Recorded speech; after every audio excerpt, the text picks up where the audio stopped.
Okay.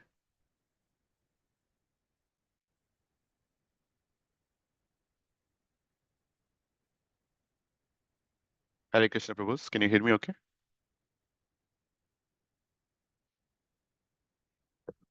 Yes, Prabhu. Okay. Let's get started. Om Namo Bhagavate Vasudevaya. Om Namo Bhagavate Vasudevaya. Om Namo Bhagavate Vasudevaya. Narayanam Namaskritya Naram Chaiva Narottamam Devim Saraswatim Vyasam Tato Jayat Udhirayet Shrunavatam Swakatha Krishna Punyashravana Kirtana Hridayantasto hi abhadrani vidhunoti suhritsatam Nashtaprayeshu abhadreshu nityam bhagavata sevaya Bhagavati Uttama Bhaktir Bhavati Naistaki. So, dear devotees, so we are reading from Srimad Bhagavatam, fourth canto, the creation of fourth order, chapter 21, verses 5 to 7. Verse 5. Shankadundubhighosena Brahmaghosena Chatwijam Vivesha Bhavanam Viraha Stuyamano Gatasmaya. Synonyms: Shankha, conch shells; Dundubhi, kettle drums; Ghoshena, by the sound of; Brahma, Vedic; Ghoshena, chanting; Cha, also; Ritvijam, of the priests; Vivesha, entered; Bhavanam, the palace; Viraha, the king; Stuyamanaha, being worshipped; Gatasmeyaha, without pride. So, translation and purport by His Divine Grace, A.C. Bhaktivedanta Swami Srila Prabhupada Ki Jai. Translation: When the king entered the palace, conch shells and kettle drums were sounded, priests chanted Vedic mantras, and professional reciters offered different prayers.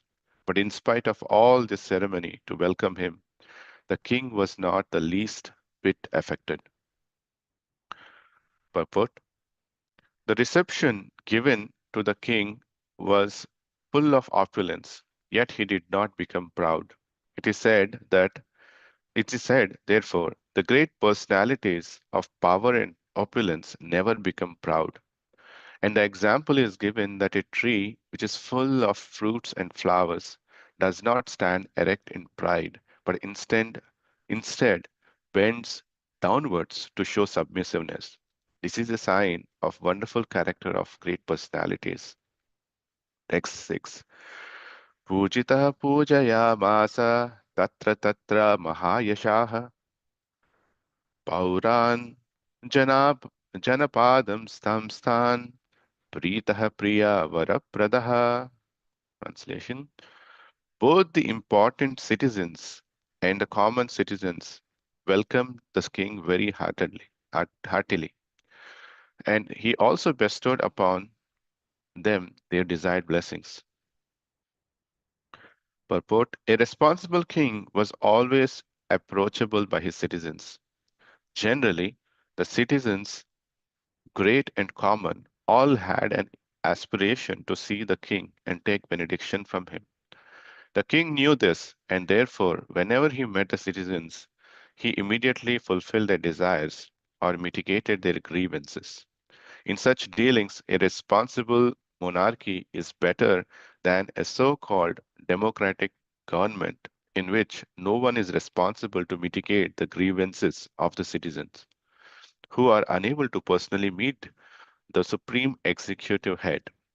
In a responsible monarchy, the citizens had no grievances against the government, and even if they did, they could approach the king directly for immediate satisfaction. Sa evam adini anavadya chestita karmani bhuyamshi mahan mahattamaha kurvan Shashasavani Mandalam Yasha Spitam Nidhayarure Parampadam. Translation: King Prithu was greater than the greatest soul and was therefore worshipable by everyone. He performed many glorious activities in ruling over the surface of the world and was always magnanimous. After achieving such great success and reputation, which spread throughout the universe, he at last obtained the lotus feet of Supreme Personality of Godhead. Purport.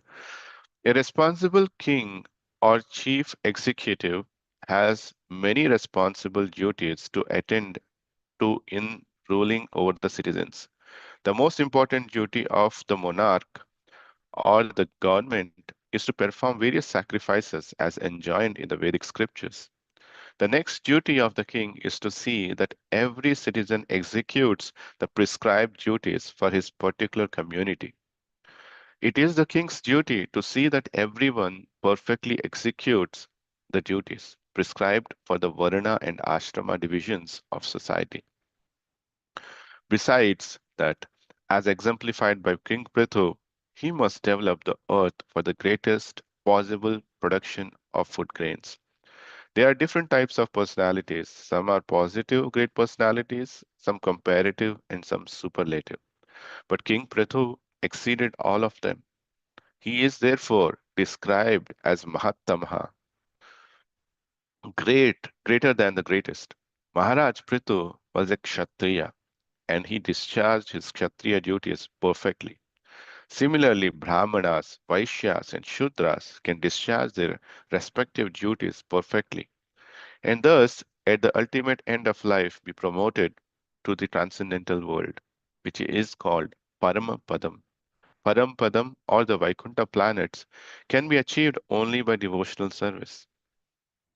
The impersonal Brahman region is also called Parampadam. But unless one is attached to the personality of Godhead, one must again fall down to the material world from the impersonal Parampadam situation. It is said, therefore, Aruhya Kricharena Parampadam Tataha. The impersonalists endeavor very strenuously to achieve the Parampadam or impersonal Brahmajyoti, but unfortunately, being bereft of relationship with the Supreme Personality of Godhead, they come down again to the material world.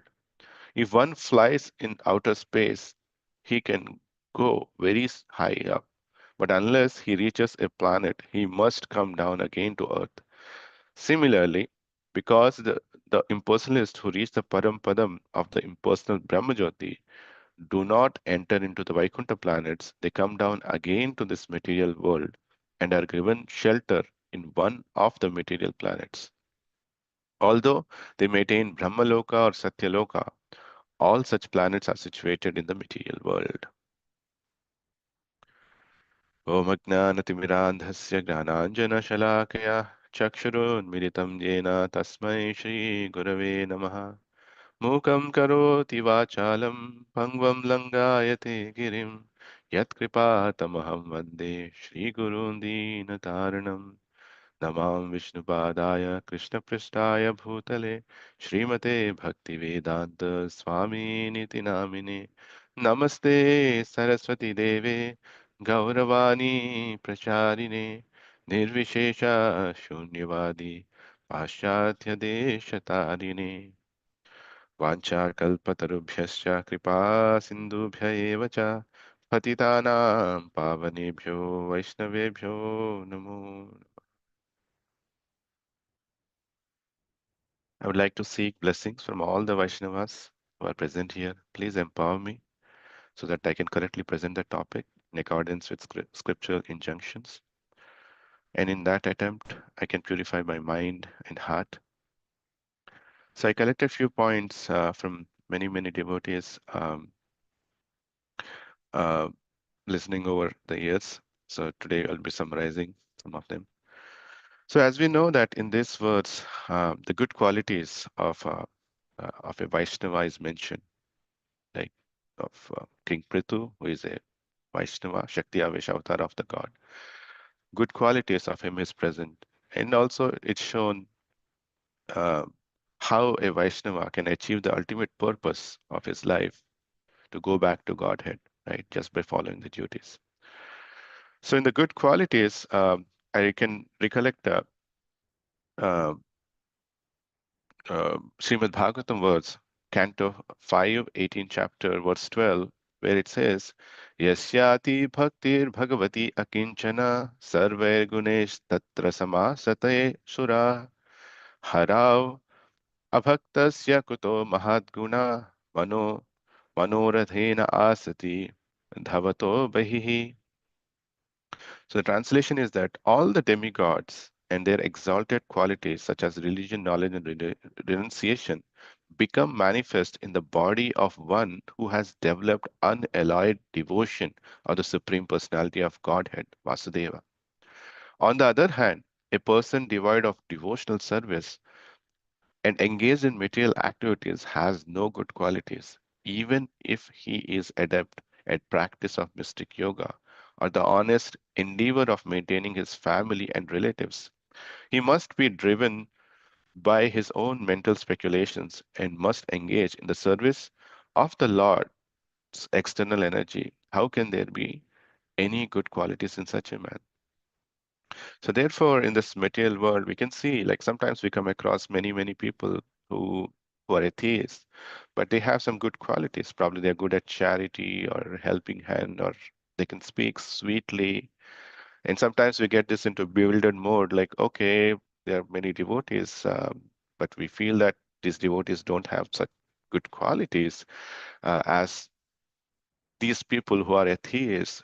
So what is correct, right? We come into this kind of question. So this is in this sloka, it's clearly explained. Apparently, it may look like that they may exhibit some good qualities externally, but in reality, those are not good qualities because they are not God conscious. It's just a matter of time because they're working with their own mental speculations. It's just a matter of time for them to fall down and exhibit all the negative qualities. So therefore, even though a devotee, he may apparently may look like that he might have some bad qualities, like it is. I heard this beautiful example from a devotee in Portland. So he compared his obnoxious qualities of any person to be like a sharp-edged corners of a stone, and with the incessant flow of river like Harinam, these sharp corners one day disappear completely, and the stone becomes completely smooth. Similarly, as we execute our devotional service more and more and more, our anarthas, which we apparently we may it may look like these are very hard to go away, which are which have been for lifetimes together, they disappear one day.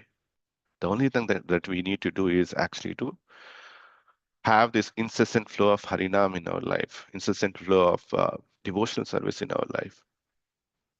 And we are talking about Maharaj Prithu, who comes in the lineage of Dhruv Maharaj. And he himself is a Shakti Avesh avatar. So we can definitely expect many infinite amount of good qualities in himself. So in these verses, Maharaj Prithu's good qualities are mentioned. The one of the things that is mentioned initially, the first in the first shloka, is that when Maharaj Ritu just had an audience with Supreme Personality of Godhead, right? And he comes back to his kingdom. He had every reason to become proud of, but instead he exhibits his humble character. He shows as if nothing has happened. So this is the quality a devotee can actually attain. So I was listening to uh, his guest, Keshwanand Prabhu, and he was kind of uh, asking this question. One of the question he asked was, what happens? What is the first thing that happens when one starts devotional service? And then he answered that actually the first thing that happens when we start devotional service is that we get understanding of our own anarthas. So we understand that we have so many anarthas in our life, and that becomes one of the motivating factor actually for us to actually develop, go deeper into devotional service, because we identify that these are the anarthas that we have to get rid of in order to elevate ourselves, and in order to um, elevate in transcendental path. So we focus on them to eradicate. And in order to do that, the only way that we can eradicate is through by the process of devotional service.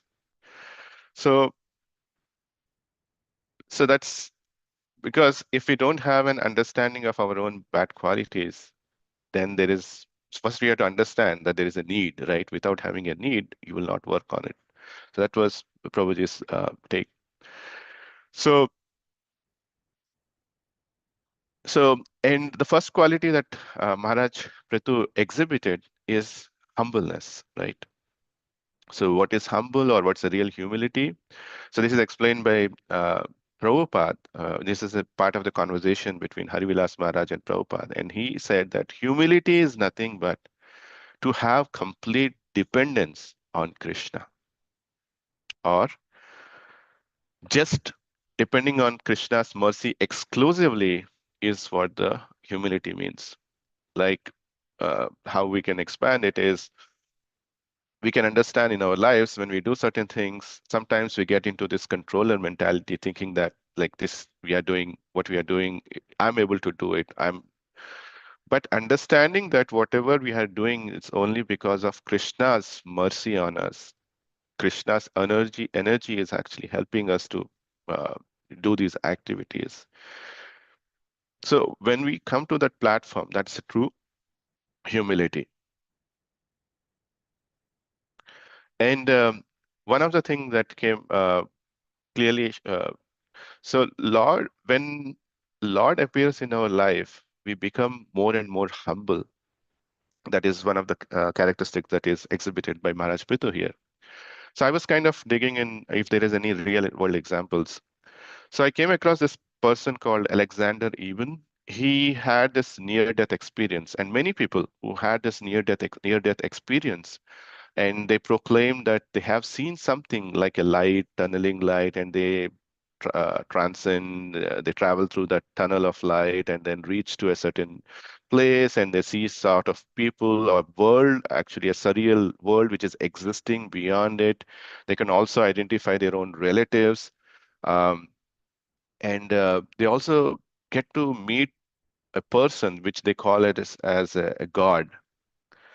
And the main experience, the after effect of this experiences is that always these people who come back, they are actually become more and more humble. And they are not fearful of their death.